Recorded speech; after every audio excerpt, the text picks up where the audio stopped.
Good morning. I'm Lynette Adams, and this is Rochester in Focus. Coming up on the show today, this is Black Maternal Health Week. Black women over 25 are 4 times more likely to die of pregnancy-related mortality. We talk with 2 OBGYNs at Highland Women's Health to get some answers. They also share how you can advocate for yourself or for a loved one. From our archives, a sit down with Joe Stefko, the president and CEO of One Roc, and some things quietly happening behind the scenes in Rochester that in a few years could be transformative for the Flower City. Clay Harris joins us to talk about his annual Easter food basket drive. Just a few more days left, and he's asking for your help to support scores of families in Rochester affected by violence. And finally, we want to leave you smiling about the Gateways Music Festival. What an engaging conversation with the president and artistic director and a local Gateways board member about the premier Black classical artistic celebration. It's coming to Rochester for a 30th year on April 21st and wrapping up in a crescendo in New York City on the 27th.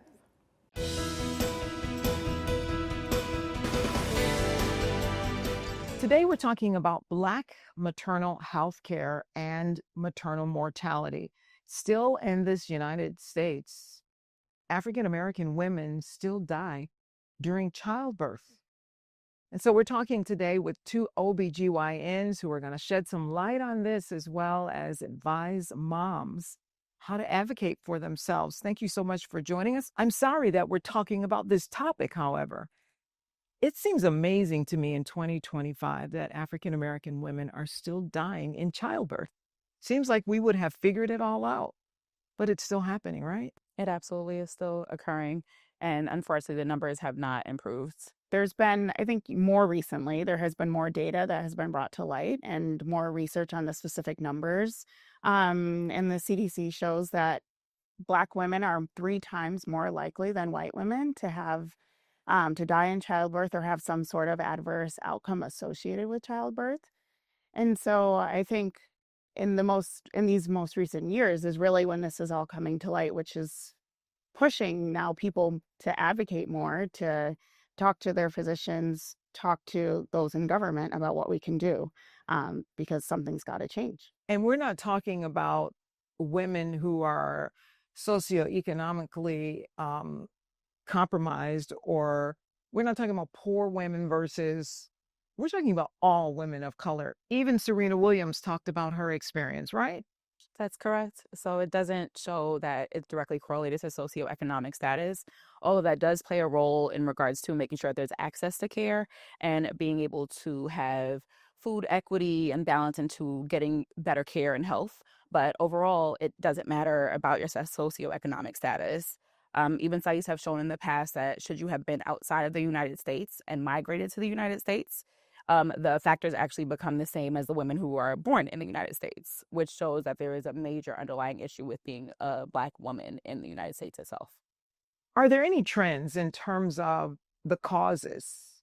Like, are we saying most of the women who die, are they dying of similar causes, or are there all kinds of different reasons?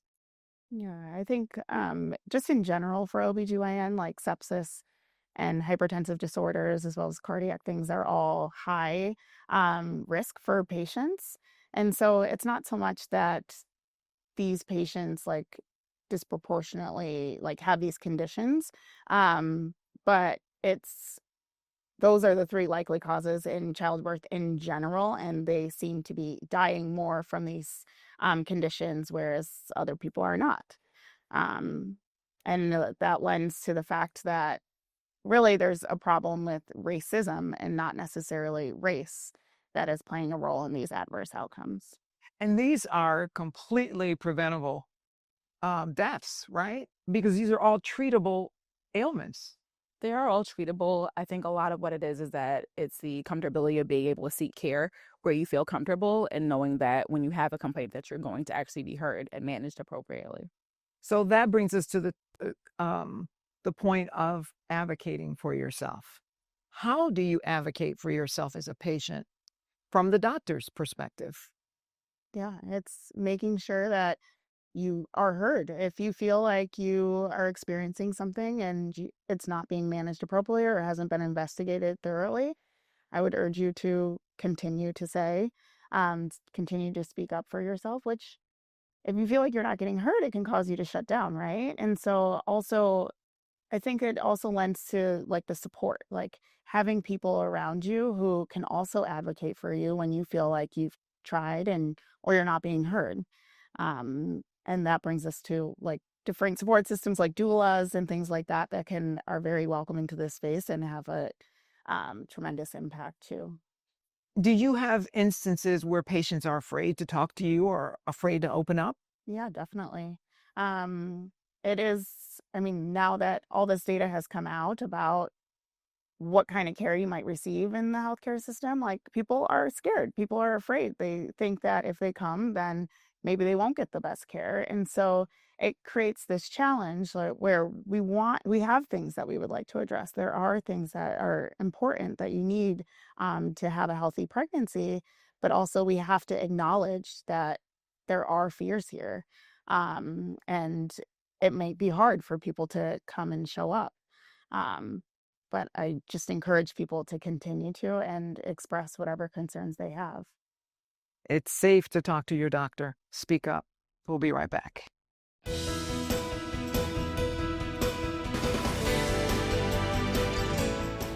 I'm talking with Joe Stefko. He is the president and CEO of One Roc, and you've got a big campaign going on right now.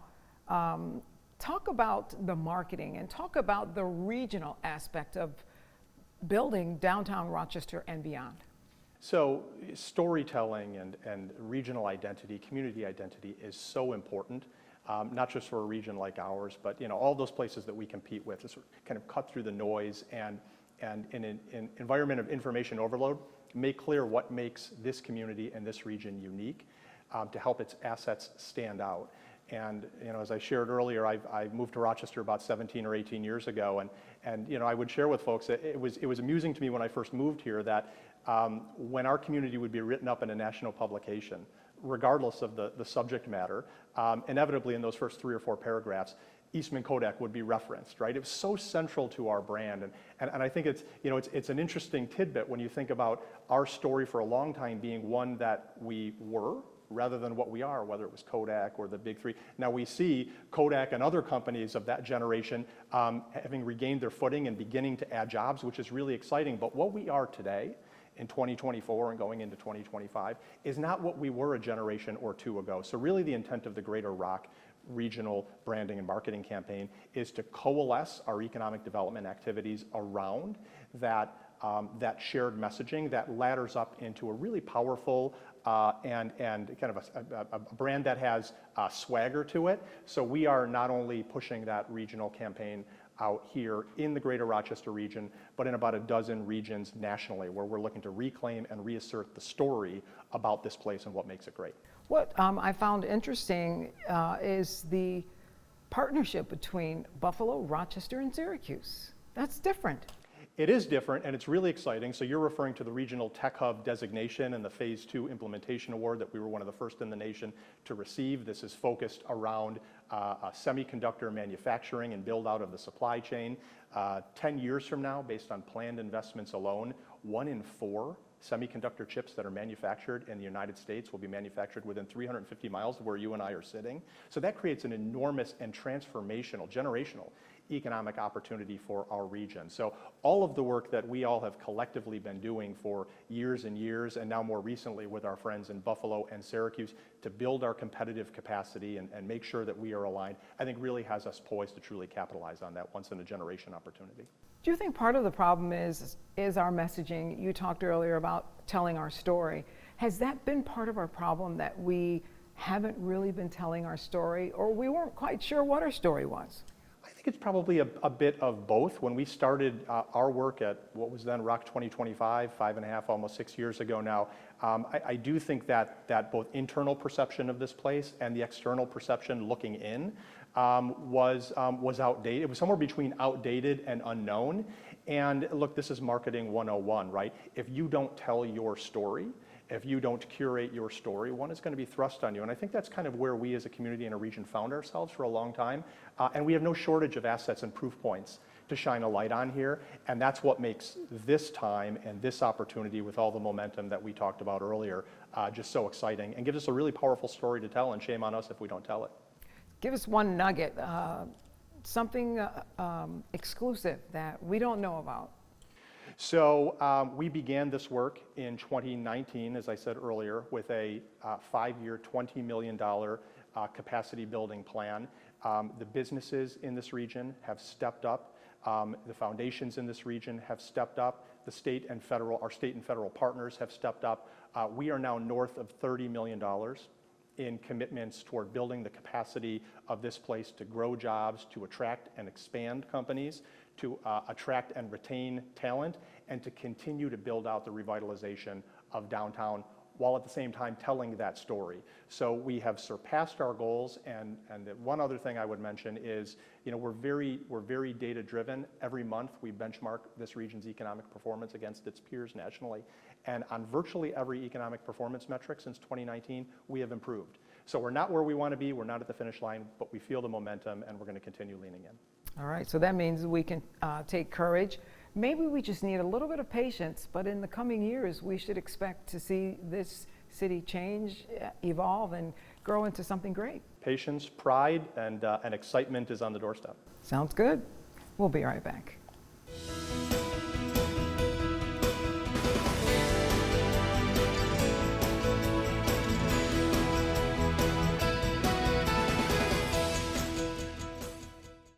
For the past 5 years, Clay Harris has been coming to you about the Easter Food Basket Drive, and he's doing so again this year. He is the founder of Uniting and Healing Through Hope of Monroe County, and this drive each year is to help families in our communities, particularly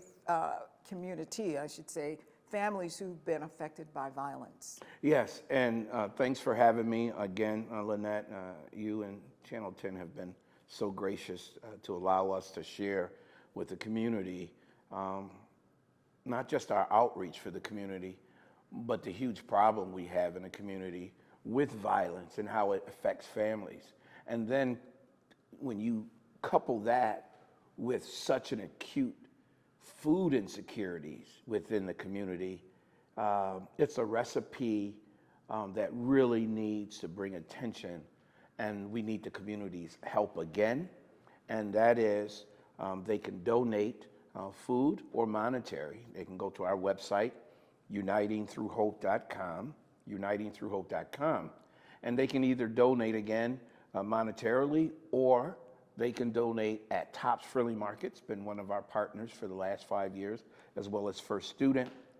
Every one of the sheriff zones in the county, there's 4, including downtown, RPD, you have several suburban agencies, police agencies that is accepting food, as well as several churches within the community.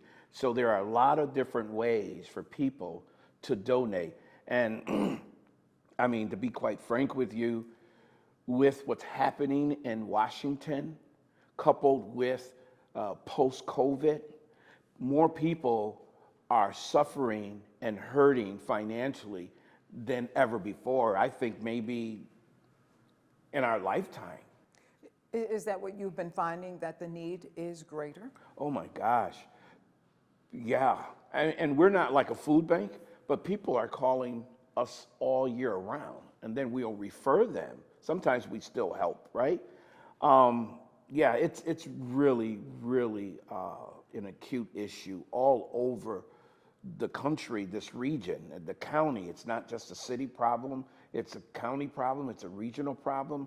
You have people who have lost their jobs, you have people that now can't pay rent, or their housing is so expensive, it's taking up so much of their income that they need assistance for some of the staples. And so I'm appealing to your viewers to dig deep this year. We normally give out between 700 and 1,200 Easter baskets. We're way down this year. Seriously, I've we're way down. So we also need volunteers. So we need volunteers to go to the top stores, to hand out flyers to the customers, and then the customers are so gracious that they donate in baskets in the barrels. So when you say we're way down, meaning that donations are way down this year? Our food donations are way down. Yes, is that ma'am. telling you that there's a greater need, that the people who normally may have donated can't, or is it that people are just not thinking about this? I think it's a combination. It's a good question. I think it's a combination. I think people are hurting themselves. So some would have been donating in years past, can't donate themselves. They need help. But two is we need volunteers to push the outreach and to share with the customers, because we need that help too. We have 6 stores, so we need them covered. What are you asking for in terms of donations? Well, in our website, for example, we say $40 will buy a basket, right? And if someone can donate more than 40, we can be able to secure more than one basket. And some families have 6 or 7 people, and they need more than one basket. So we need a lot of help. And what's the deadline? Quickly tell us. The deadline is April the 16th. So we have until this coming Wednesday to donate and volunteer. So we would love to have your viewers have some compassion and have some empathy to help us help our community. And we'll be right back.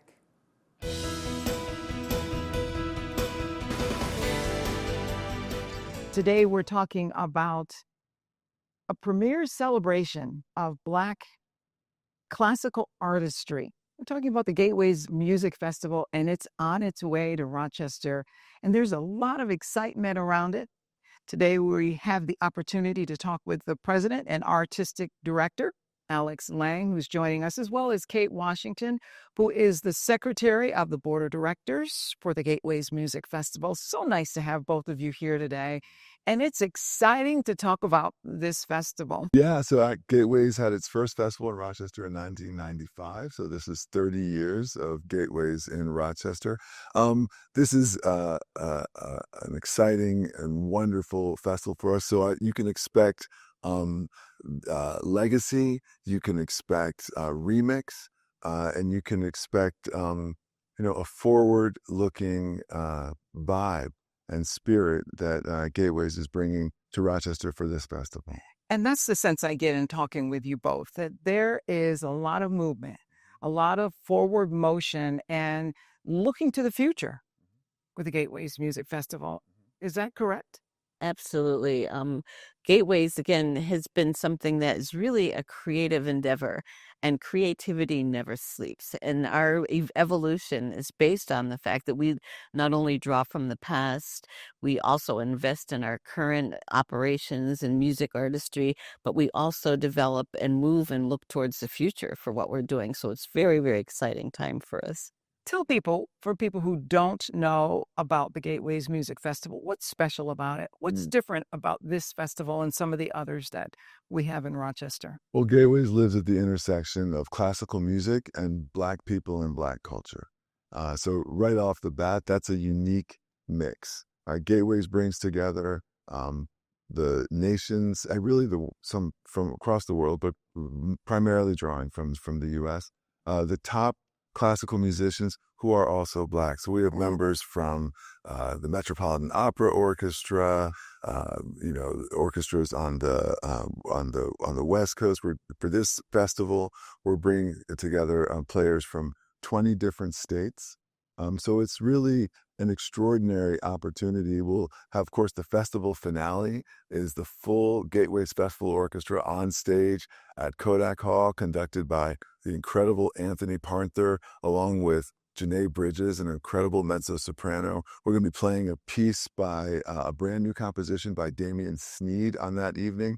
And so, the conversation that Gateways has with its audience really starts before we've played a note, because just the sight of an all-Black orchestra is arresting. in a positive and way for many people. It's something they've never seen before, and so yeah, that's us in a nutshell. So this festival, I know it starts in Rochester, ends in New York City, but there's a lot happening here in Rochester starting on the 21st, right? Exactly. So we open on the 21st of April with a piano recital by Rochelle Senna. We always have a piano recital because of Arminta being a pianist. On Tuesday, we have Eastman alum Curtis Stewart, an incredible violinist. He's doing some amazing work.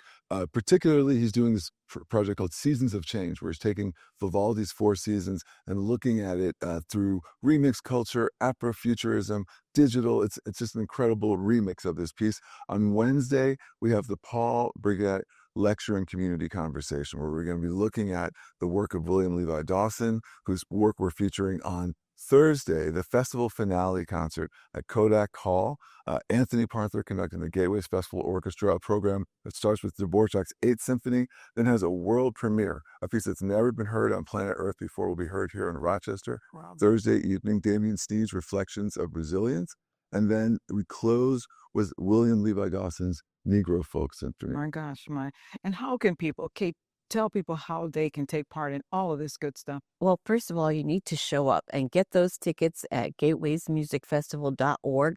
Our website has all the information that Alex just shared, but also what's happening in New York City. You can get access to those tickets, and do join us in New York City if you can as well. All right. Also, let me just say that the Carnegie Hall concert will also be simulcast. And so if you're not able to make it down to New York City, you can still listen to it on WXXI. All right. And it all starts April 21st. We'll be right back.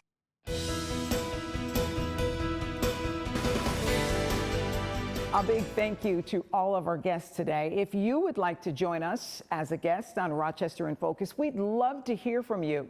You can reach the News 10 NBC Newsroom at 232-1010 or send us an email at rif@whec.com. That's all the time we have today. Until next Sunday morning, have a great week.